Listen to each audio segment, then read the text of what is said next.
Welcome, everybody, to another episode of Under the Canopy, brought to you by DGP, Dynamic Green Products, bio-based, zero compromise. Check them out at changeyourOil.com, and also brought to you by Booty Fire. That's right. Booty Fire. Booty Fire, booty-fire.com, the greatest purveyor of hot sauces and spices you will ever find. So make sure to check them out, booty-fire.com. With me, as always, is my ever-adventurous, award-winning author and arborist, Mark Goldberg. Hi, Ross. How's it How going, are brother? you? I'm good. I was at a seminar all day today. A seminar? Yeah, A seminar?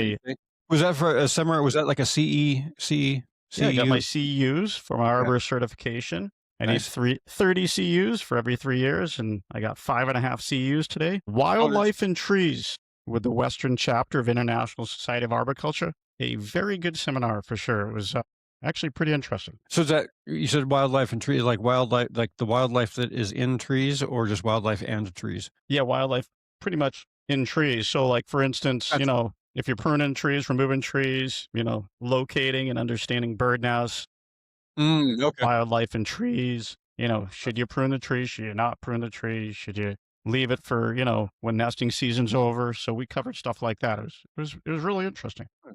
Now, do you have that in California? Are there regulations on that as far as different species of birds where you're like, okay, we can't move that tree or do anything like that because that bird happens to be in that tree? Yeah, we have gnatcatcher season. So we're not, from pretty much from now, so March, you're not till September 15th, you're not, if there's certain areas, if you go in, you actually have to get a biologist to clear it, to say, hey, there's no nests in here. So you can technically do brush abatement work.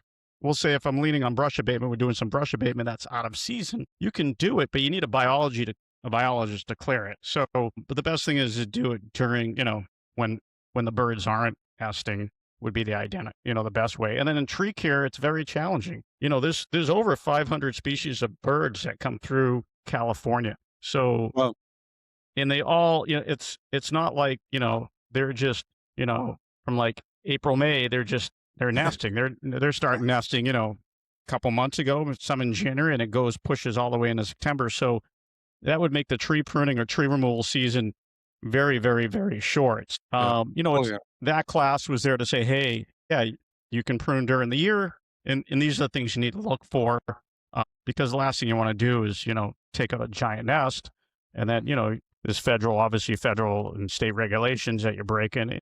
And the last thing we want to do is be destroying bird nests and eggs and stuff like that. Yeah, that's true. We want to talk about the personality of trees and the kind of the psychological factors I think the trees have as well a little bit. But Sure. you as an arborist, as a ISA certified arborist, and having been so for, how long have you been an arborist for now? Ooh, Been a long time. 20, Like, you got it on papyrus, right? When you first got it, it was on it was on a rock. scroll. It was on a stone, and they just kind Oh, of, okay. They chiseled it in. Okay. they were like, and they made it for me and handed me a piece of stone. And Gotcha. I had here, It was a tablet. probably going on like 22 years at this point. Nice. Certified arborist. Yeah. I mean, I've been playing with trees, Russ, my first girlfriend, I kissed in a tree. She was 7. So I thought you were going to say it was a tree. my first kiss was in the canopy of a tree. Hence the under the canopy. I get it now. Trees have been in my life, but certified arborist. Yeah. So the last 22, 23 years. Yeah. Flies by for sure. People always talk about different trees sometimes being, and they give them kind of that personality, like a human personality. But in your time as an arborist, do you see a connection with that? Like, for instance, like oak, being like strong and the protector and all that kind of stuff, like the mighty oak and things of that nature. How much has that played into your career as an arborist? I think I'm not sure if it's really, not all the time species specific, but I would say in general, trees for me has always been a place where I can relax at some level, or I'm happy. It's always been something that I knew down the road I'd be doing something quote unquote tree related, even when I was super young, right? Like it was just my place where I would go to find solace, to get away from things, to, go sit under a canopy and just think. And I think that carried over from those years when I was young to where I'm at now, where it's, I want to try to do my best to protect our urban forests, to be a part of those decision making, those decisions to help, keep large mature trees if possible and come up with options instead of removals. So I think, I've had that opportunity where, kind of like the Lorax, right? You're that voice for those trees. And it, you got to go out there, I think, as most arborists, at the end of the day, if a tree is high risk and it needs to be removed because, it's imminent that it's going to break apart and be Oh, dangerous, sure. you're not going to hear any arborists argue like, hey, we need to keep that tree. But if a tree is, you know, maybe it's declining, it's a senior tree, it's not looking as good as it did 50, 60 years ago, but it's Right. still healthy. It's got some dead wood in there and it needs to be cleaned up. As arborists, it's our responsibility, our job to tell our clients, hey, these trees are okay, or this is what you need to do. And I think for me, that's the exciting part about, working in an urban forest as an arborist is just helping people make good decisions, right? And to me, that's why I can get up every day and go to work because it's like, hey, maybe there's a large mature tree that we can save. I mean, the challenge in urban settings is yes, we want, everybody has a tree count. Hey, our city has a lot of trees, right? Or this municipality has a lot of trees, or this university has a lot of trees. And that's what we want as arborists. But what we really need is mature large canopies. The Mm. challenge is those are the first trees that get removed during a construction project.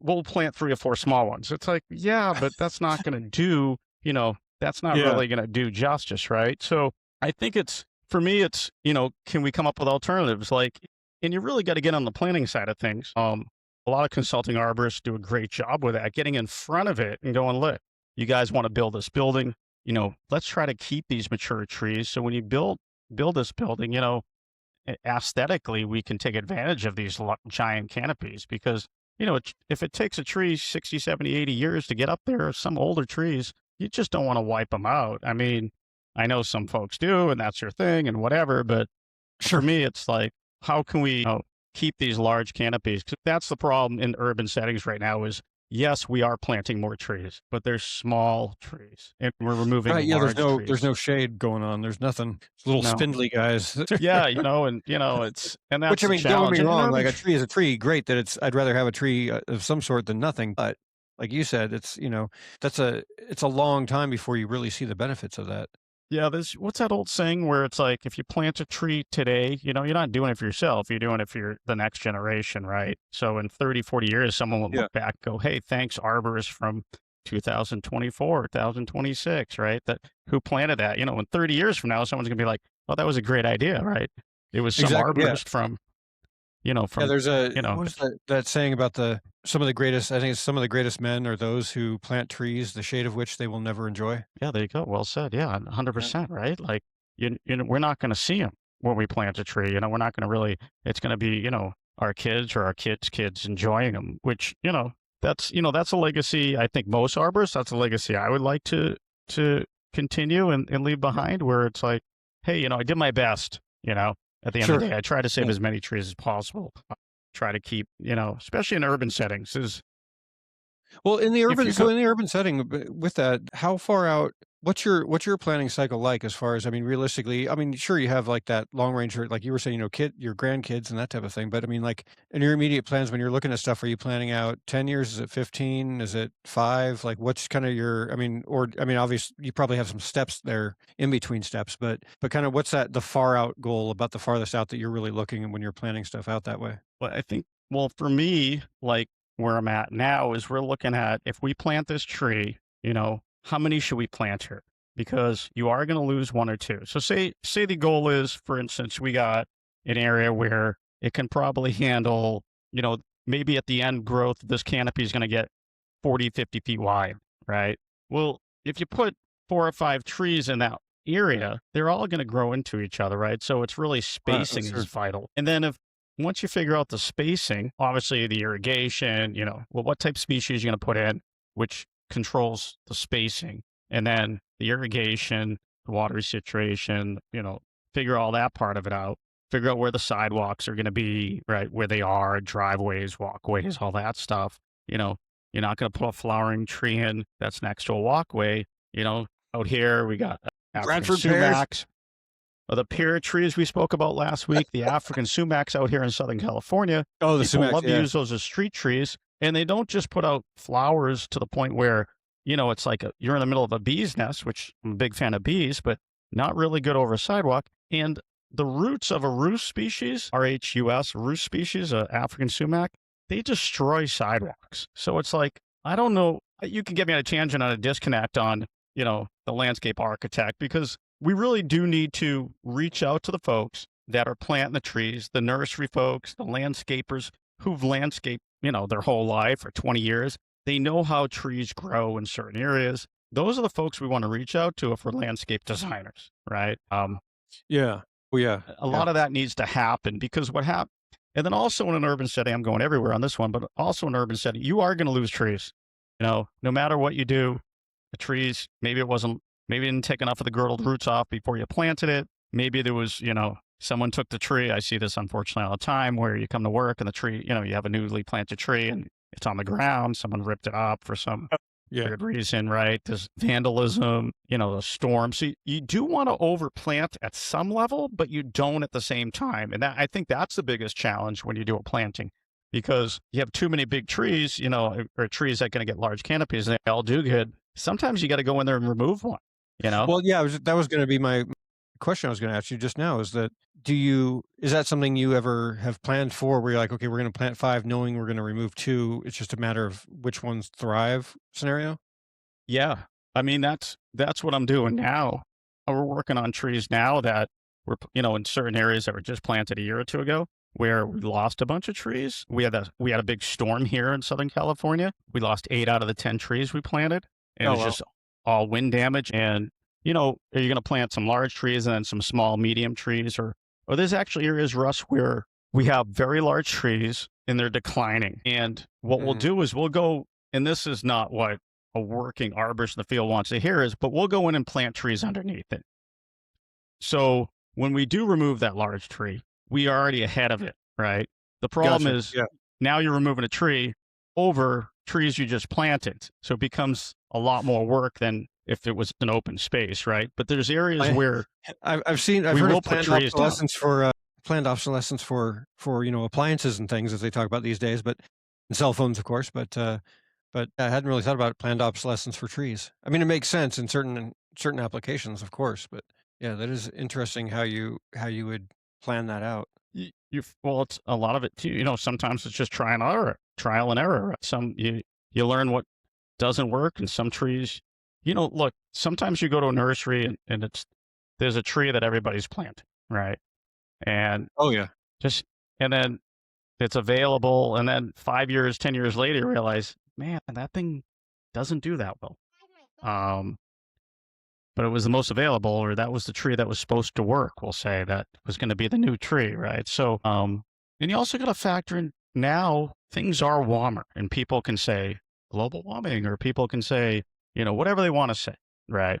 Left, right, or middle, I don't care.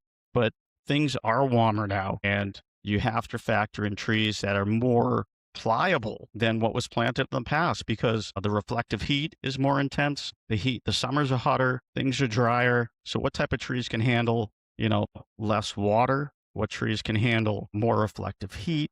That has to be factored in now going forward. And it is factored in going forward, no matter what side of that argument someone is on. So I have a question for you about something I'd seen. I wanted to get your take on this because I'd mentioned the oak thing, but earlier today I had looked up if there was, I wanted to know if there was like certain species of trees that were, because oak is really the only one I've ever thought of that had something to do with like any kind of, like personality scenario. Okay. And maybe like weeping willow just because of the name basically. But there was one that I saw that it came up that it was blue spruce, and the reason they gave for it, what you want to call it, the reason for it was said.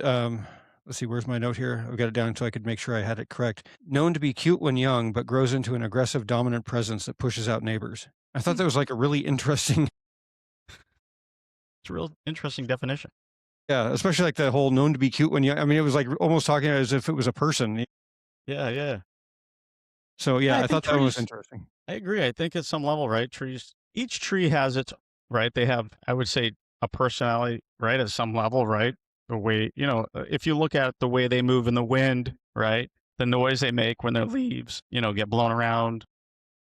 Yeah. Oh, You yeah. sometimes hear the trunk of the branches creak, right? So individual trees probably have personalities, ones in your yard, ones that you see at a park all the time that you're familiar with. Certain Yeah, the ones species have that certain the qualities community that has named. people like, right? So I I think there's a lot to that, right? I mean, they say, and I don't know the exact numbers, but people who are in hospitals and they have a view of trees outside their Mm. hospital room heal quicker. And there's a whole research papers on, the mental health aspect of trees and how it helps people. So yeah, I buy into it Yeah, for sure. 100%. There's Oh, yeah. actually, I do feel at some level the trees are communicating with each other. There's been research behind it. Mhm. So there's a lot more, trees, it's really unbelievable, right? Like if you have you an opportunity to go to the redwoods or Mhm. and just see the redwoods, the sequoia trees, and you're looking at these Oh, yeah. massive trees and you're looking at them and going, how is that even possible? How is that carbon and water? How did that happen? Yeah. Like, it brings you to the next level. Like for me personally, it's next level type stuff because that's not right. I mean, that is just massive. It's Yeah. crazy. I know we talk about, trees being around for 60 or 70 or 80 years, and, here's these things that have been around for millennia.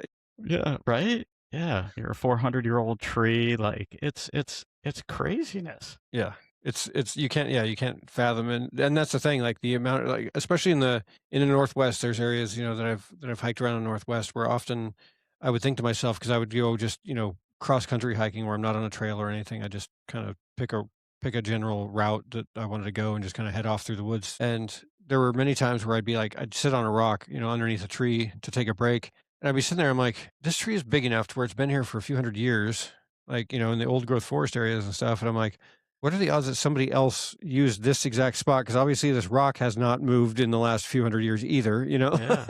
And it's so weird to think that someone, like not just yesterday or the day before, but like hundreds of years ago, may have been someone that had, you know, gone through that same route because it was along a creek. It wasn't like it was, I mean, it was an area that would have been trafficked at some point, so I always think like that too, like, what did that tree see? Imagine the stories that tree could tell you, like, the history that, played forth in front of that tree, like, we'd yeah. love to sit under that tree and just roll back, like, "Okay, what happened here 300 years ago?" Right? Mhm. Imagine the stuff you would see, it would be crazy. From human interaction to wildlife Oh yeah, the to whole, yeah, all of it. everything, yeah.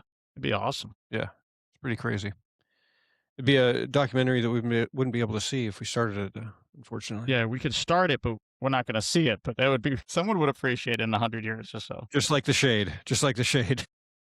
Yeah, exactly. Speaking okay, so speaking of, actually, that's a perfect segue because I realized I forgot to, because we were talking about, we had come up with, for those listening, we decided we were gonna come up with some questions for each other, and I had totally meant to start off the show with a question, but then just realized we didn't. But that just gave me a perfect way to segue back into a question, though, for it, is the looking at the different life events of trees and everything, and what had happened. So, because well, and actually, I don't know, because you kind of already, I guess you already mentioned one, maybe, so you'll have to have another because you said that your first kiss happened in a tree. But It did. my question for you is going to be, what was one of your earliest life events that happened regarding trees that you remember?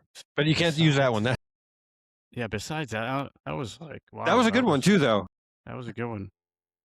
I would say one of the ones that just blew me away was, the sequoia trees. Just seeing a sequoia tree for the first time was just for me was like, yeah, there's a God is pretty much what I said to myself. I mean, there's just no way this is just unbelievable, and it puts you in a weird place where you just start questioning, like, it's just not a tree. I mean, I just stared at it for hours, and my kids were young and they were just like climbing up on me, like trying to pull me away, and I'm just like, my brother was with me too, so I could have sat under that tree for all day, to be honest with you. It You're just like, was leave me awesome. here, leave me. Kids, they were patient enough, but they're like, "Let's go."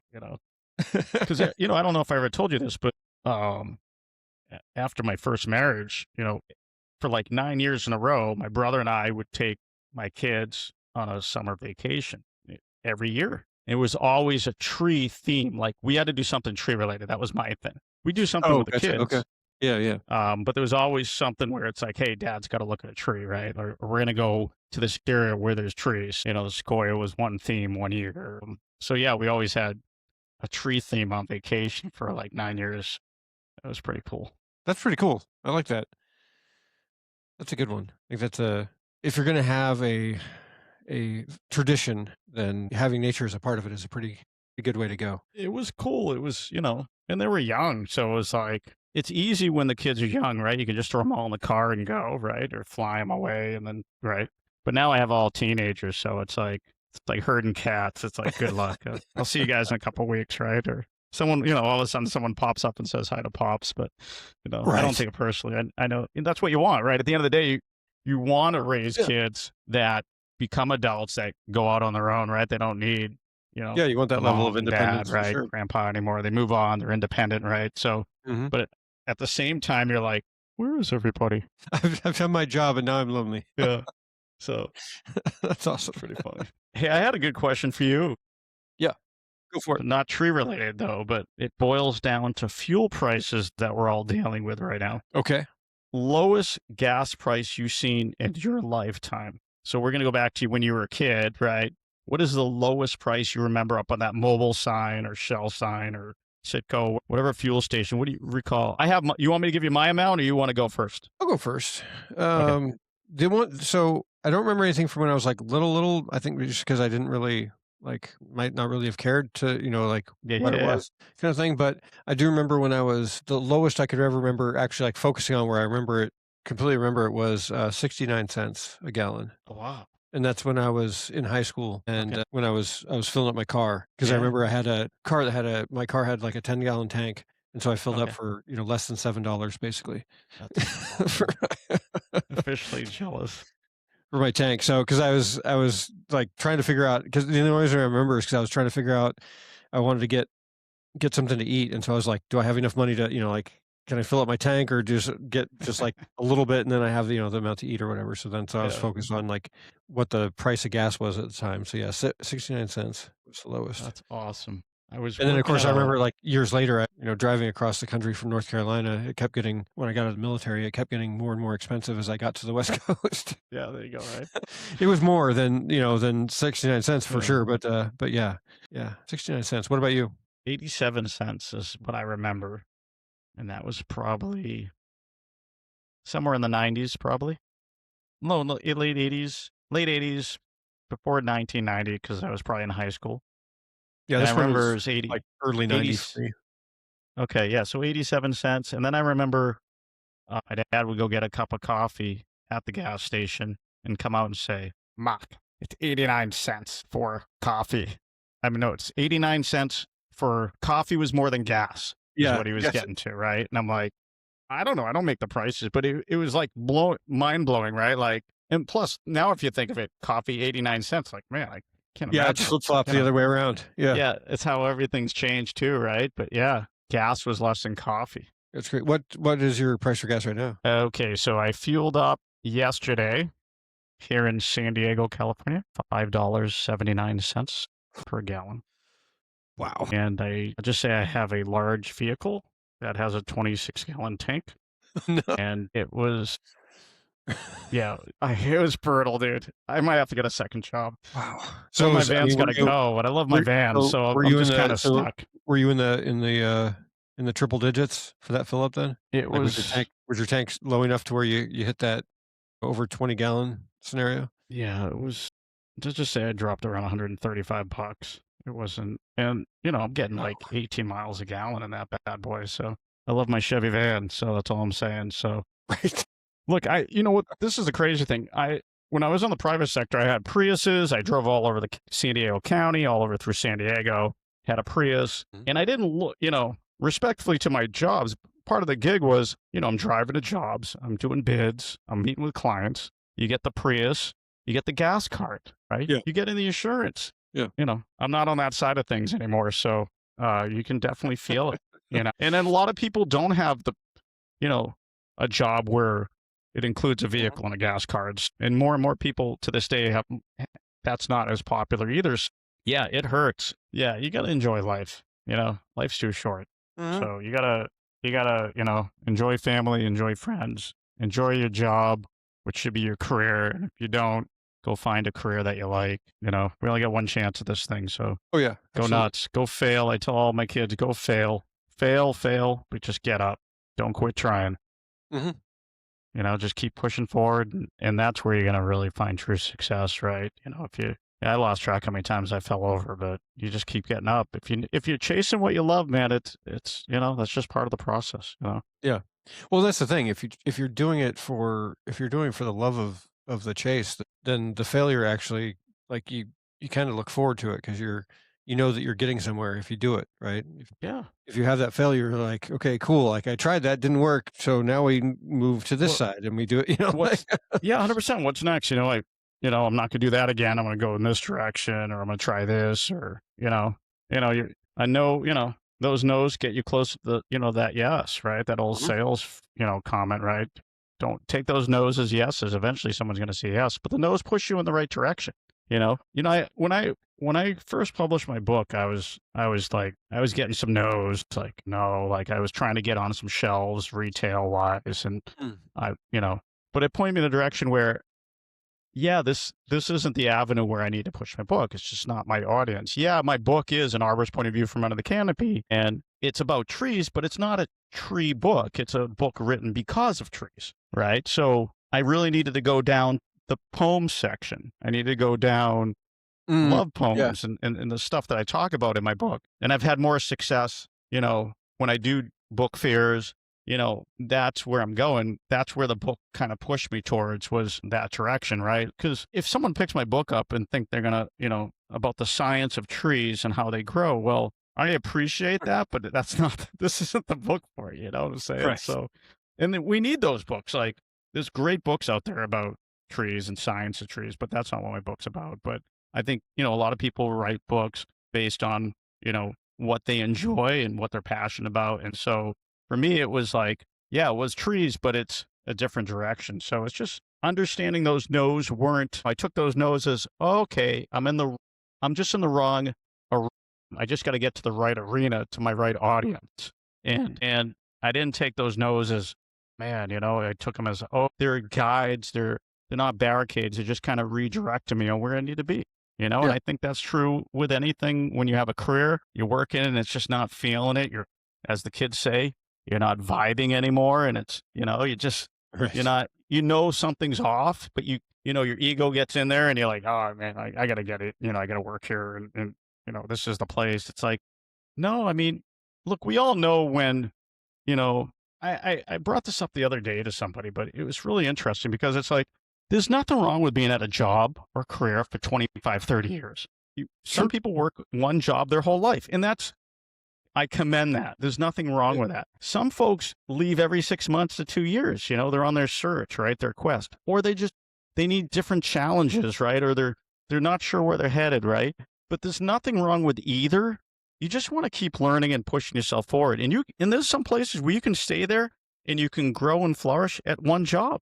And there's other places where it's like, no, you got to jump around, because personality wise is different, right? You want different challenges. Some people want to relocate. There's no wrong or right. I think what's wrong though, 100% of the time, is when you sit there and go, no, I'm going to do it. Even though deep down, it's not, you shouldn't be, you know? Yeah. I agree. I totally agree on that. I think you have to know yourself well enough to understand where it is you want to go. I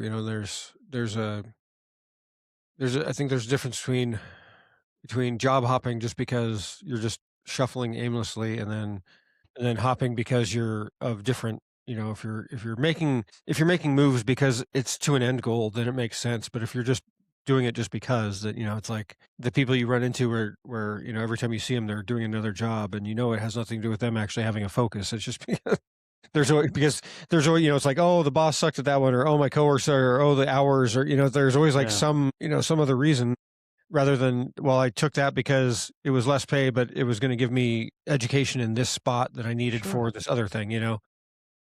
If you're doing it for specific purposes, then it makes sense. But that's something you have to kind of reconcile with yourself, I think. Yeah, no, it's really at the end of the day, we spend more time at our careers or our jobs than we do with home, most of us, right? So when you get up in the morning and you leave your loved ones, it better be for something that you really enjoy doing that, that you feel like you're making a difference. Um, and if you get home at the end of the day and all you want to do is complain and you didn't like this, you didn't like that, one, you need to get a new career, a new job, right? You don't have a choice because you're going to drive yourself crazy, right? So, and the grass isn't always greener on this side. It's not even like that's not the conversation I'm trying to get to. It's really Sure. when you just need to move on and you need to you're not challenging yourself enough, right? There's no. I heard someone say the other day, it was pretty interesting. It's like someone can go take an easy job, but their life's not going to be happy, right? They're going to be miserable because they're not challenging themselves. We as humans, I think we need to challenge ourselves. We need to push ourselves in areas where we're uncomfortable because that's how we're going to get better at it, right? If you want to Yeah. work a job where you sit there and you have no responsibility and no one even knows you're around and nothing happens all day, we don't get this time back. We got one chance at this thing. So if you're there, get out of there because, life's too short. Well, I think an easy job speaks to a boring life, really, because Well said. if you're okay with an easy job, then it means you're not really pushing yourself in personal life either, most likely. So, Yeah. You're in whereas cruise control. if you thrive on a challenging job, then it means that in your personal life, typically you're going to find someone who is that same way, who want, they're into adventure and things like that. So, because they're always trying to push that next Yeah. envelope, so it's 100%. be careful with that. So, as we're getting in towards the end side of things, I do have another question for you. Sure. If you had a choice of superpowers, which one would it be? Ooh. And it doesn't have to be like one that's already in existence per se. It can be, but Yeah, yeah. it can also be like a random one that you make up as well. Yeah. I was gonna can I say 2 Sure. or do I have to choose 1?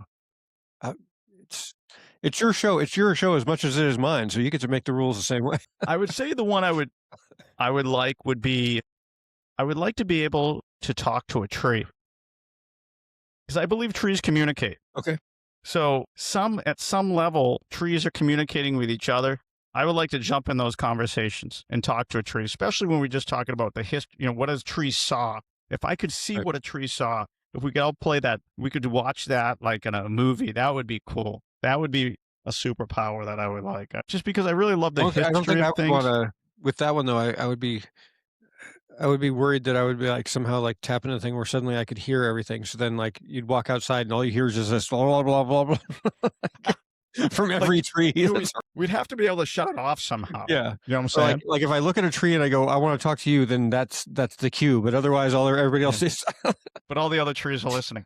Yeah. No, I'd be definitely a communication with the trees and then a way to see what they've seen over the course of their I life like because that idea. Like, that one is pretty sweet, that like, one, I think you more know on that one yeah. because that would be cool.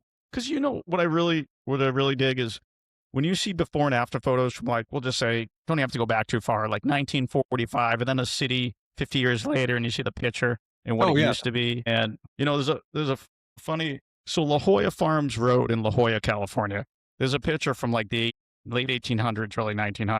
And there's one house on the cliff, and it's a big house on the cliff, and it's overlooking the Pacific Ocean, and there's nothing out there besides Mm. cows are grazing. It's La Jolla Farms Road, right? Today, if you go down La Jolla Farms Road, good luck finding a house that's not at least $20 million, right? But it's funny how in 100 years, not even 110 years, what changed, right? Oh, And the yeah. build up. I love to see before and after photos. I think it's pretty cool. I don't see as well as I used to, so I just like to have like really awesome Your vision. second superpower is LASIK. I'll even just take 20/20. Is that a superpower? Just Can see it someone once. fix my eyeballs? Mark wants Can someone fix my eyeballs? Mark wants LASIK surgery for his superpower. I can't. My eyes are really jacked up. If any No, I eye get you. doctors out there, don't bother telling us I need LASIK. It's not possible. I get you. I have my glasses and I have readers that I use, so Uh, I do that thing now where I'm like, if I have my regular glasses on, I'm like, "Look." Mhm. Yeah. You do what you gotta do, right? You can do what you yep. gotta do.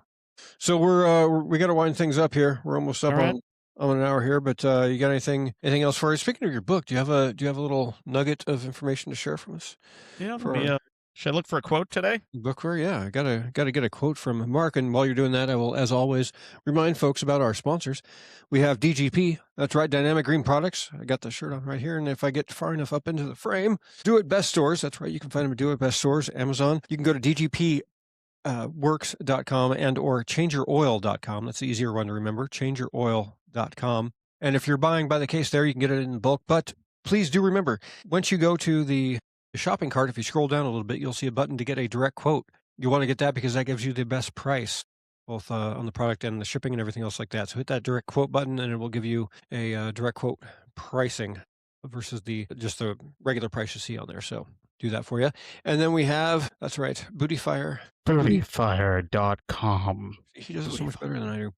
Bootyfire hot sauce. I love their hot sauce. Take a bottle with me everywhere I go. In fact, actually, I got to make sure I put that into my stack when Scott and I do our trip around the country on the Lubrication Across the Nation tour on the road trip. Going to have plenty of that with me. But booty-fire.com, you can find all their sauces and seasonings. Great stuff. And the online store is now open, so make sure to visit booty-fire.com. All right, Mark, what do you got for us? We're going to do quote 196. Life's not about living in the past. It's learning from the past. Dad, that's a perfect seg, especially since we were just talking about looking to the past of trees. So in the before and afters. I'm 2 for 2 the last 2 got it. episodes. I know. It's amazing. And a reminder for how folks can find your book. Sure. Appreciate it, Russ. An arborist point of view from under the canopy. Available on Amazon and other online retailers. Also, if you're in the San Diego area, CSD Bookstore has copies. So thank you, CSD Bookstore. Go Tritons. All right. Shout out. And this is a Triton. This is the Triton fork. Just let you know. Like flashing gang signs on the show. I see how it is. Not gang signs. Just to let you know, I know we got to get going here. Did a photo doing that. And more people said, Mark, you're doing gang signs. I said, no, this is the Triton fork. But so I really don't even do it anymore because people are telling me I shouldn't do it. I had to give you crap for it. It was funny. I mean, like as soon as you threw, I was like, oh, that makes sense because the Tritons, I got it. But yeah, I could see how if you just like threw that up on like some kind of like Facebook or something, people were. Oh yeah, no. What's that crazy guy doing? What's that old crazy guy doing?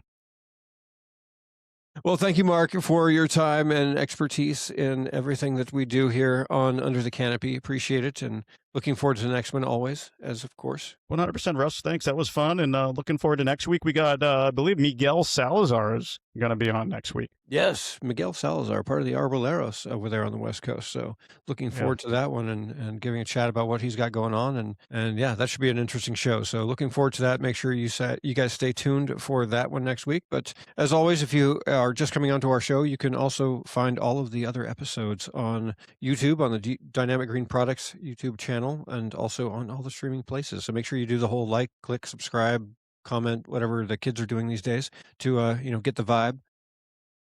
There you go, Russ. And we will talk to you all later. Have a good one, people. Good night.